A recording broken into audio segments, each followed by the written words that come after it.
Hello everyone! Today we'll show you how to install the KAV3 section synchronized concealed soft close drawer slide. Confirm the slide position. The fourth hole is 37 mm from the side panel edge. Secure the front and rear holes, ensuring the slide is level.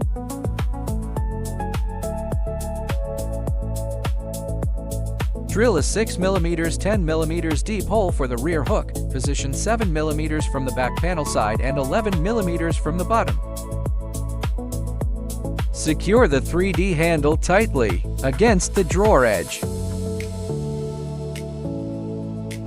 Pull out the 3-section undermount slide, place the drawer on the slide, and connect it to the clips.